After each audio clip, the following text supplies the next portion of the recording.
Is this thing on? Welcome back to Big Mouth and fancy seeing you here in June. I'm very welcome, my friends, and especially my enemies. Come in, sit down, no touching. I don't do the touching. Welcome back to Big Mouth, and you can continue the conversation with moi over on Twitter at Movies TV Man. Welcome to episode 3 of Smallville, the saviour of Superman. And I'm going to read you an article right now about our very own Michael Rosenbaum, who played Lex Luthor for 7 fabulous years. Listen, there is no debate. There can be no debate. He is the best live-action Lex Luthor of all time.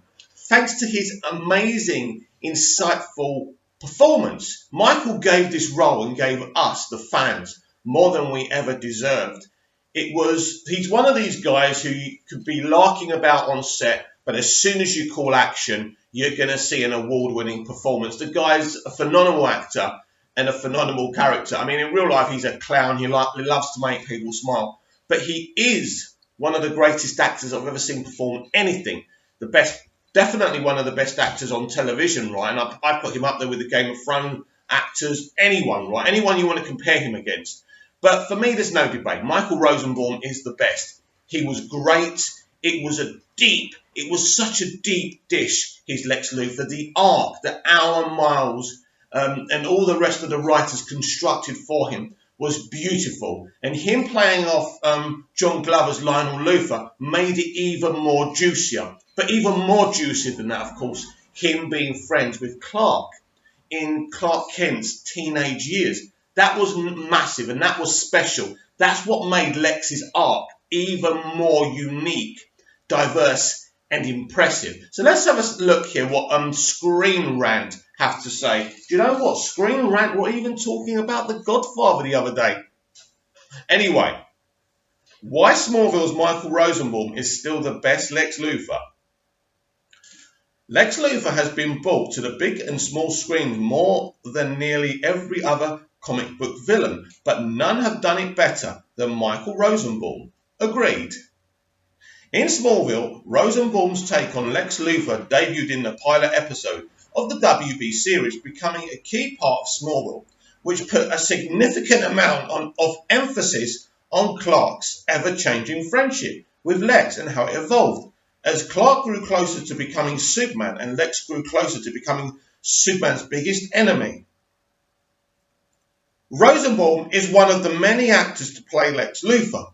In the original Superman movies starring Christopher Reeve, Lex Luthor was played by Hollywood star Gene Hackman, whose version was long considered definitive. I'd say that.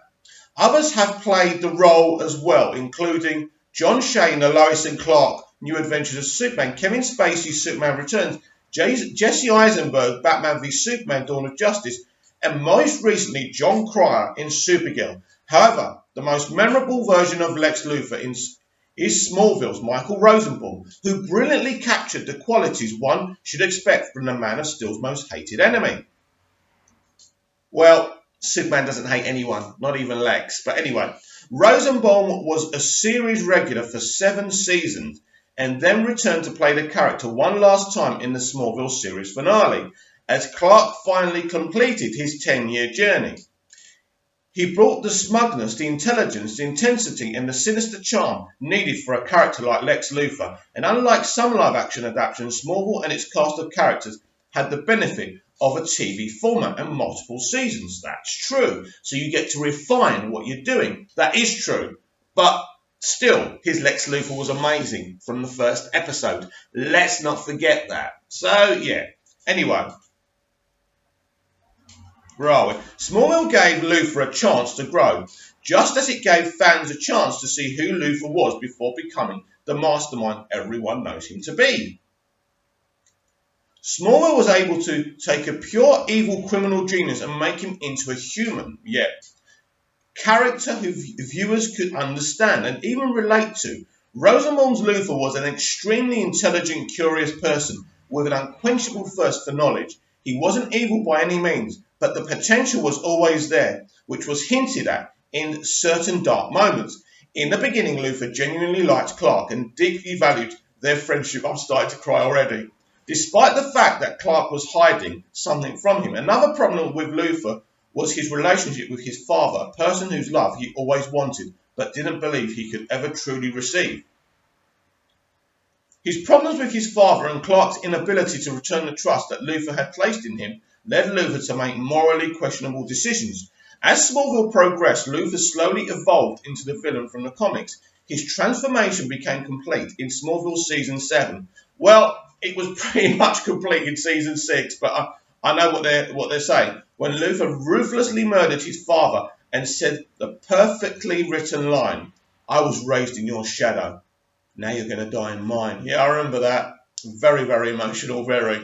Luthor's change from bad to good never felt rushed, unearned, or abrupt. With seven seasons, Smallville was able to take time to properly build up the character in a meaningful way that paid off. The result was a believable, well-polished villain with clear, understandable motivations and a dark intensity that was incredibly entertaining to watch. Yes, I echo all of this. And I mean, we could talk about this all day, couldn't we? We could absolutely. I wish we could. I wish I could do a live video here with Michael, get him on WhatsApp and just discuss what he, our Miles, and the rest of the writers did with this character. Because it's fabulous. When you're teaching writing, when you're teaching acting, when you're teaching drama, everyone should be watching Rosenbaum. Everyone should watch what our Miles did. Our Miles went to the WB, or maybe WB went to them. I don't know what happened. Originally, we were going to get a Batman TV show, a pre-Batman TV show. Didn't happen. They decided to do Superman, right? At a time when superheroes weren't popular. So, our Miles come in and make the decision that Lex Luthor is going to be a regular in a pre-Superman story. Absolutely fabulous. But what they do, and our Miles said this years ago, that Smallville in their minds, at the time, they had the title in their heads, not the official title, but it was always about the trials of Clark Kent and Lex Luthor. Not them being on trial, but the everyday trials those two characters have to face. But what they did, it's all right having the idea of having Lex Luthor as a younger man living in Smallville and be friends with a teenage Clark Kent. But it's when you put it on the screen, can you make it work? Can it be awesome? Can it be emotional? Can it have that emotional gratification?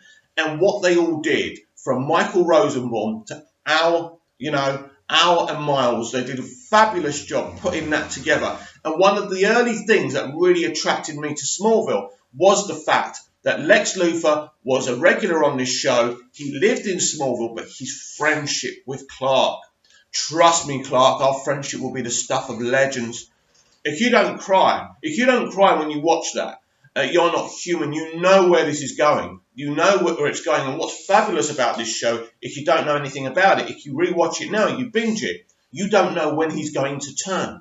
It's a slow process, but you don't know. Is it end of season 1, end of season 2, end of season 3? First 3 seasons, by the end of season 3, you will understand why he becomes what he becomes. And even at that point, he's still desperate to be Clark's friend. So this is about a character. And I remember, was it Al or Miles saying that they told Michael to imagine he wasn't playing Lex, because I think he found it quite hard to do it, knowing what he was going to become. But I suppose for an actor, it's quite helpful to know. But then again, maybe you don't want to know. Maybe you want to play it blindly. It depends what kind of actor you are, and I think what kind of style you like to do it in. But look, one of the most unique concepts of Smallville was Lex Luthor in the show. But that wasn't everything. That was a major part. And the loss of Michael, the loss of John Glover after season 7 was heartbreaking for me. And I mean, I was obsessed with the show by then, and I wasn't going to let it go. I was going to stay with it till it finished, however bad it got. I don't think Smallville got bad. It just got different. It was very different in the final 3 seasons. It became really a proper superhero show, even though Clark didn't wear the suit. But Michael Rosenbaum, people love him. So I want to continue the discussion about Michael Rosenbaum on today's Smallville, the Saviour of Superman, because everyone's awaiting this announcement. Everyone's assuming that he's going to come back as Lex Luthor in Arrowverse, on Crisis on Infinite Earths. And maybe he will. Maybe he wants to. But what if he doesn't? How will you feel about him? Well, I'm going to tell you how I'm going to feel about him. My feelings for Michael won't change. I don't know Michael personally, but what he gave me as Lex Luthor on the show, and what I've seen of him as a person and as a man, a very giving, intelligent, funny guy. I love this guy. I don't know him, but this is as much as I can love someone without knowing them, right? Without being a stalker or obsessive or anything silly like that. You know what I mean? But this guy is someone I really look up to. And these days, I think we all need kind of guys to look up to who are good guys, because at the end of the day, men are being spat upon from a great height within social media, within the media as well. And it's just not very nice. So it's nice to have a positive male role model who isn't necessarily an alpha either. It really works for everyone, doesn't it? So, yeah, basically, if he came out and said, listen, Smallville's important to me, as he did, he quote tweeted this Screen Rant article and said, thanks guys, great stuff, you know, Smallville's really important to me and I love playing Lex. And I think Smallville is important to him. And I think he wouldn't want anyone or anything to destroy his hard work he did on the show. And I think that's vital here. So if he doesn't play Lex Luthor in Arrowverse, in Crisis on Infinite Earths, there's only one reason. It isn't money. It isn't because he's a diva. It's because he doesn't want anyone to ruin what he did for 7 years. Even when he came back in the finale, that wasn't a dead cert. They really had to try hard to get him back. They really had to persuade him. And I think it was only the disappointment of the fans when Ozziello was saying that he was coming back. Then Michael said, listen, I would never want to lie to you guys. There is no plans for me to return at this moment. And then fans got a bit narky, and I think Michael took a step back, and he's all for the fans, and I think he realised he needed to come back for the fans. I think that's how he felt. I don't know. I'm just kind of guessing here. I think he knew that if he didn't, people maybe wouldn't support him in the future, which would be a shame because he deserves our support. I wanted him back in the finale. I thought it was vital. I thought it was important. But I certainly wouldn't have got like the pitchforks out or anything like that if he didn't come back. But it would have been a shame because really Lex coming back was the best thing about that finale. That finale has really, really big issues. All finales have issues. They're always disappointing because they never finish the way you imagine they're going to finish.